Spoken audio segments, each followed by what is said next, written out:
Hey, Squeaks. You sure seem like you're pondering that rubber duck. Yeah, you're right. No matter how long you leave it in the water, it always floats and never sinks. Why do things float? That's a really good question. And we can make hypotheses or guesses about what things will float and what will sink. That's what Jessi did with our friends Bill and Webb, remember? Have you ever tossed some sticks into a pond? Or maybe you like to bring a bunch of toys into the tub? Either way, you've probably found that not all objects act the same when they're in the water. Some things sink right to the bottom, while other things float on the top. Why does that happen? Well, I brought some friends to see if we can figure that out. Hi, everyone. My name's Webb, And hi, I'm his sister Bill. Since we live in a pond, we see a lot of things sink. and a lot of things float.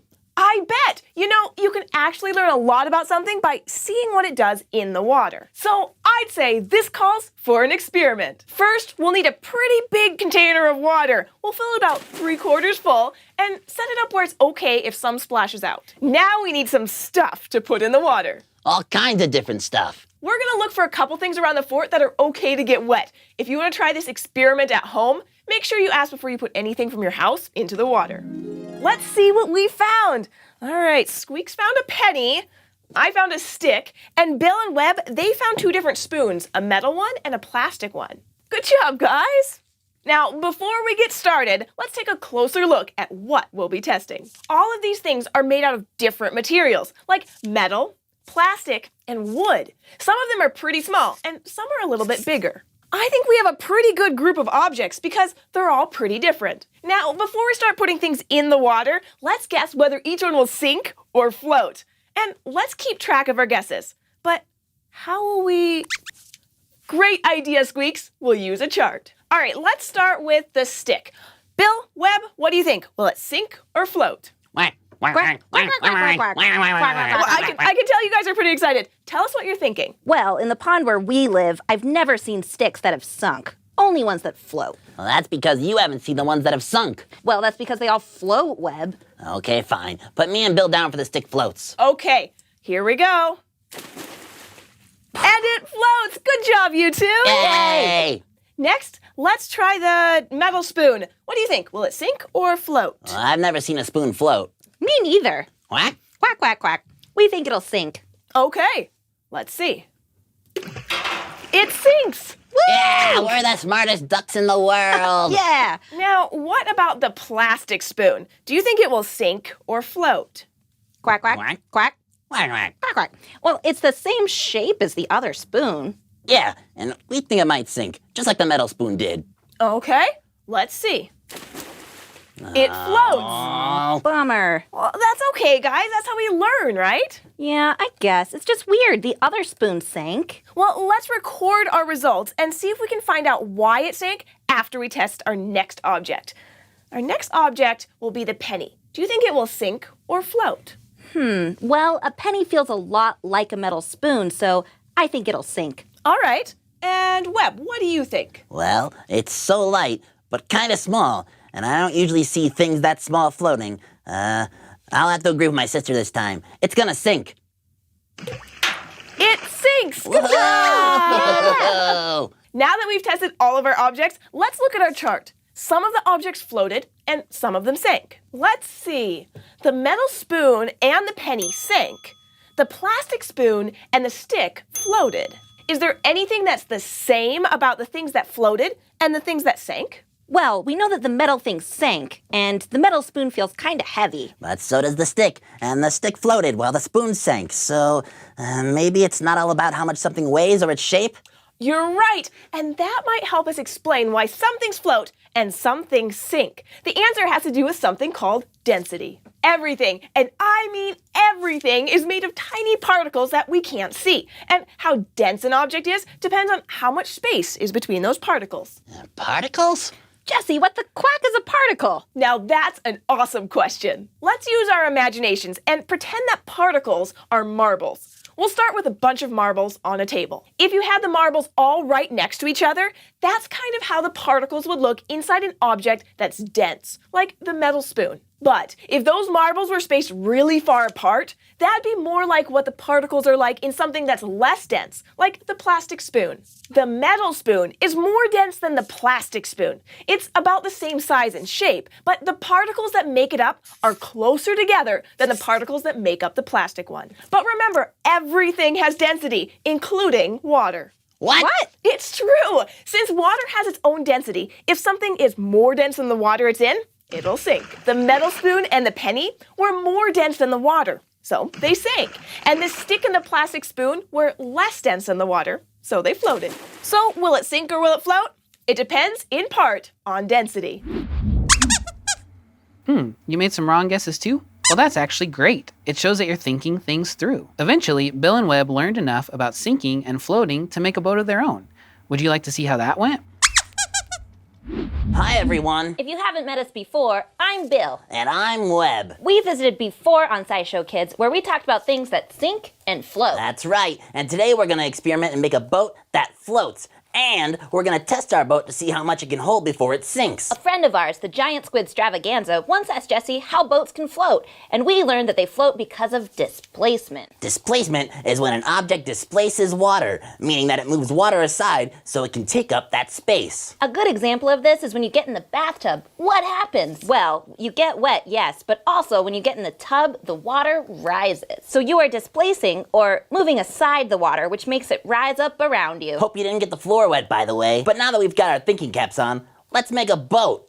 What kind of boat should we make, Bill? Well, Webb, I always see people paddling around our pond in canoes, so I think we should make our own canoes. Bill, for once, I've got to say, your idea is great. They'll be the best canoes the world has ever seen. Yeah, that sounds fun. Let's get some help from our friends Sophie and Zane and get started. I've got an idea of what we should use. Aluminum foil, tape, and some scissors. Is that it? That's it.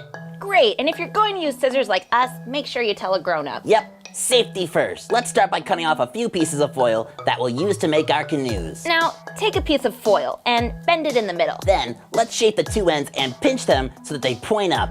You might need to use more foil and tape to get the shape you want. You also want the two ends to be taller than the middle. Yahoo! We finished our canoes! Yeah, now it's time to test them out. I mean, watching a boat is pretty awesome, but let's see how much they can hold before they sink. To the tub! Okay, we're gonna fill our boats with marbles until they each sink. But you could use rocks, toys, or anything else that's okay to get wet. I'll keep track of the number of marbles it takes to make each canoe sink. All right, are you ready, Bill? I'm ready, Webb. Here we go! Wow, look at it go! Yeehaw! Oh man, is that one gonna sink? I think so. I don't think that one's ever gonna sink.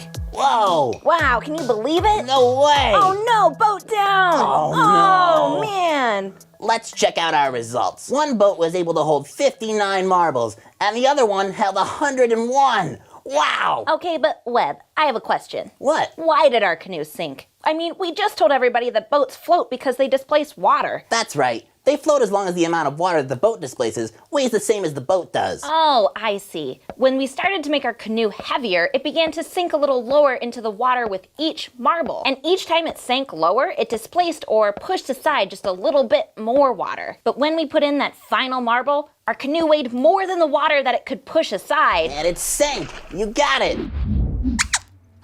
Yeah, Bill and Webb did do a great job with their boat. Oh, an underwater boat? You mean like a submarine? A submarine. It's kind of like a boat that can swim through the water instead of floating on top of it. You want to know more about how it works? Really? And then what happened? That's great! Squeaks was just telling me about a story he was reading. It was about a submarine exploring the ocean. You want to go on a submarine too?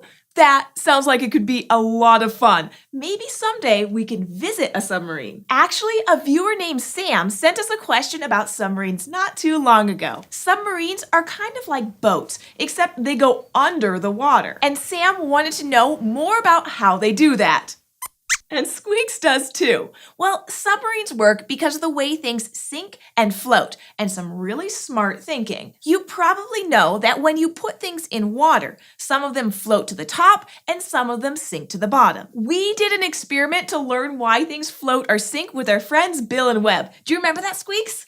We learned that whether something floats depends on its density, or how heavy it is for its size. If it's heavier for its size than water, it sinks. If it's lighter, it floats. For example, a plastic spoon isn't very heavy for its size, so it floats. But a metal spoon is pretty heavy for its size, so it sinks. That's how boats float too.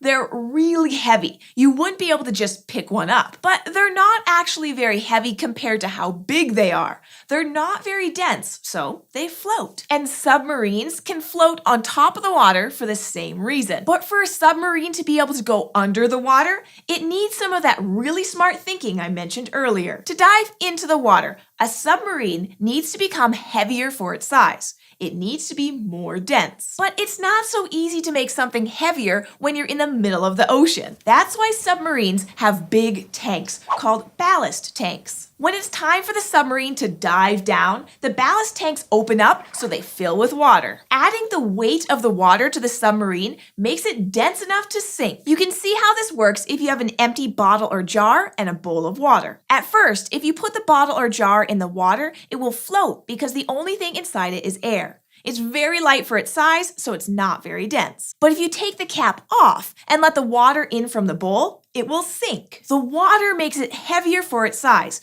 just like putting water into the ballast tanks on a submarine does. The rest of the submarine is very strong and sealed up tight, so water can't get in, and so that if there are people on the submarine, they can breathe. To make sure they don't run out of air, they bring along extra air that's all squeezed together inside a bottle, like how you squeeze air into a bicycle tire when you pump it up. And then they can go exploring under the water, just like the people in the story Squeaks was reading. In real life, we use submarines for all kinds of things, including learning more about the oceans. When scientists send submarines under the water, they find so many cool animals. There are jellyfish, octopuses, crabs, fish, and tons of animals we've never even seen before. But after the submarine is done exploring under the water, there's one more thing it needs to be able to do.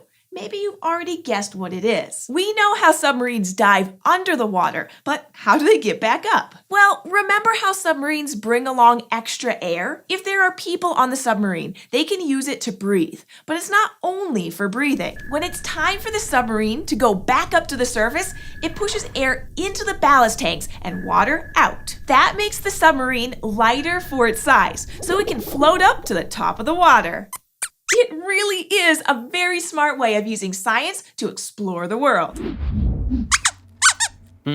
Squeaks observed or noticed that there are lots of ways to float. For example, things can float in the air instead of water. You just need a little science, like when you and Jessi made the magnets float. Remember that? Oh, hi everyone! You're just in time. I've been working on some new experiments, and I'm so excited to show you my latest one. I can make this ordinary magnet float in the air. Thanks, Squeaks! I'm excited too. Let's get started. All right, first we take this marker and we stick it to the table. I'm using some modeling clay to make it stick. Next, I take one magnet ring and slide it down to the bottom of the marker. Now, very carefully, I take the next magnet ring and lower it down the marker until, presto, a floating magnet. Squeaks, it's not exactly a magic trick. It's more like a magnet trick because magnets can do all sorts of amazing things. Magnets are special objects made with metals. I bet you have some in your classroom or your home, like maybe stuck to a refrigerator or whiteboard or in a toy. And the important thing about magnets is they can make forces. A force is a push or a pull, and magnets can push or pull on things made with many kinds of metal, like paper clips or nails. That's why you sometimes see magnets stuck to refrigerators. They can pull so hard on the metal inside the refrigerator that they'll stick to it. We call things magnets pull on, like refrigerators, magnetic. And get this, magnets don't even need to be touching something to push or pull on it. That's one of the things that makes magnets so cool. I agree, magnets are really fun to play with. Now, testing to see if different things are magnetic can be fun by itself, but really interesting things happen when you put two magnets together. Check this out. Sometimes the magnets pull on each other, so they stick together really hard. But now, look what happens when I flip this magnet over. I can't push them together. It's just like my floating magnet experiment. The two magnets won't touch. It almost feels like they're pushing against each other. Oh, good question, Squeaks. Why does this happen? Well, magnets have two sides. We call them the North Pole and the South Pole. Exactly, Squeaks. It's a lot like the North and South Pole that you see on a map of the Earth. In fact, Earth is a giant magnet, but that's a different story, one we'll talk about soon. When I hold the North Pole of one magnet and the South Pole of another magnet near each other, each magnet makes a really strong force, and the two pull together. We say that they attract each other. They actually pull on each other pretty hard, so I'm being careful that they don't pinch my fingers. Now, when I hold two North Poles together, the opposite happens. The magnets push against each other and won't stick. In other words, we say that the magnets repel each other. So different poles attract each other and same poles repel each other. Hey, maybe that's why they say opposites attract. Oh, you've got it, Squeaks. In my experiment, the two magnets on the marker are repelling each other. This one has the North Pole facing up, and this one has the North Pole facing down, so the two push against each other. Right now, the side on the top is a South Pole. So if I wanted to add another floating magnet ring, which side should I put facing the other magnets? North or South? South Pole? Let's try it.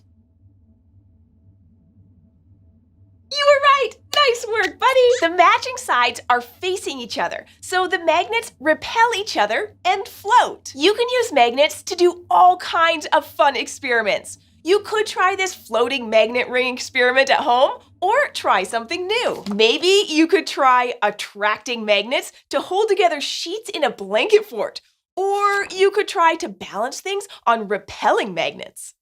Ah, Squeaks, that's a fun idea. We could use magnets to put some art up on the fridge. We could start our own magnet art gallery. It is pretty amazing what you can do with magnets. But do you know what I think the coolest way to float is? It's floating in space, just like astronauts on the International Space Station. Hey, Sam, I've been looking for you. I want to ask if I could use your telescope for a bit. Sure, that sounds great. I love using my telescope to look out into space, but today I'm looking at these pictures of people in space. Living in space sure seems different than living on Earth. There are people living on the International Space Station right now. That's a big spaceship where people do experiments and learn about space. I wonder what it's like there. Wow, you're right. It does seem different. I mean, there's people hanging around in the air upside down. That certainly doesn't happen here on Earth. If you're a bat, it does, but not if you're a human. You definitely aren't upside down right now. That sure would be fun to hang upside down so easily, though. Whoa, what is that they're playing with? That is water. That's water? It looks totally different than it does here on Earth. I agree. Water definitely doesn't float around in blobs here. Wow, look at this. They're hitting the water like a ball, and it stays together. It doesn't splash at all. Things sure do behave weirdly in space. You're right. Things do behave differently in space than they do on Earth. We can pretty much always count on things to behave a certain way here on Earth. People don't ever float around, unless they're swimming, I guess. But let's keep thinking about water. Let's make a prediction or guess. What do you think would happen if we poured some of this water out on the table, Sam? It would make a big mess. That's what would happen. The water would pour down and it would spread out everywhere until it ran over the table and down onto the floor. You're exactly right. So I'm not going to make a mess right now. But Sam, how did you know that would happen? Well, I guess I knew that because that's what water always does. It always spills. That's right. We can always count on water to do the same thing on Earth. This is starting to feel like a pattern, isn't it, Sam? That's not all we can predict. What if I poured water into a glass instead? It would go into the glass. Not just that, but it would become the same shape as the inside of the glass. Watch.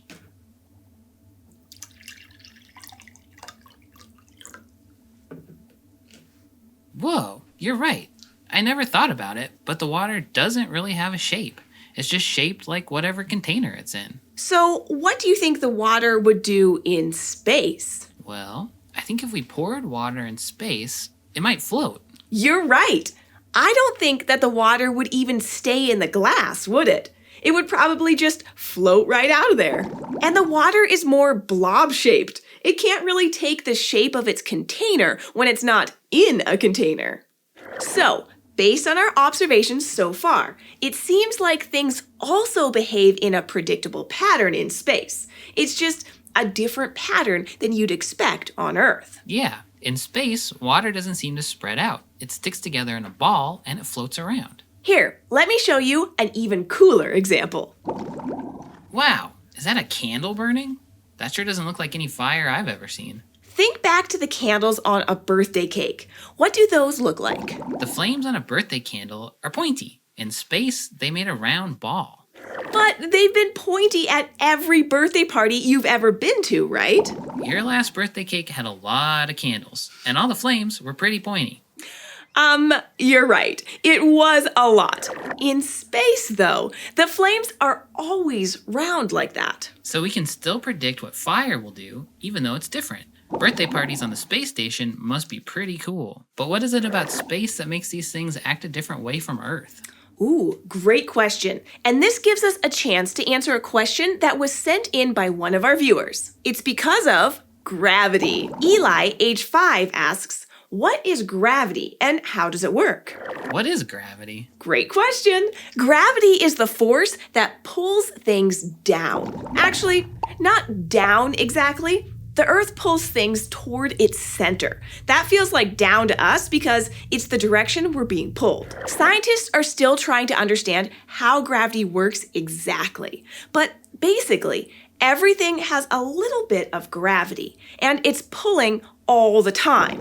Like when you drop something like a ball, instead of it just floating around in the air, it's pulled down to the ground. We've already noticed that people don't just float around in the air on Earth. And when you pour water out on the table, it spreads out over the table because it's being pulled down toward the floor. This is all thanks to gravity. The space station isn't that far from Earth. Why doesn't the water on the space station act like it does on Earth? Earth's gravity does pull on the space station, but the water on the space station acts differently because the space station and everything in it are moving very, very fast. So fast that even though it's being pulled down by Earth, it still keeps going around the Earth in a circle. It's like it's always falling toward Earth, but never hits the ground. Imagine if you poured a glass of water over a tall cliff. Now imagine if there was no ground. The water would keep falling forever.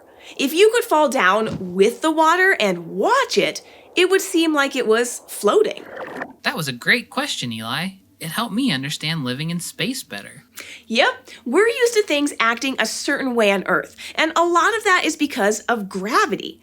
People don't float around, water pours downward, even fire is pointy because of gravity. In space, all those things are different. But we can still observe what they do and predict or guess that a candle will burn in a ball or that water will float in a blob. I'd love to play with water in space. Those astronauts look like they're having so much fun.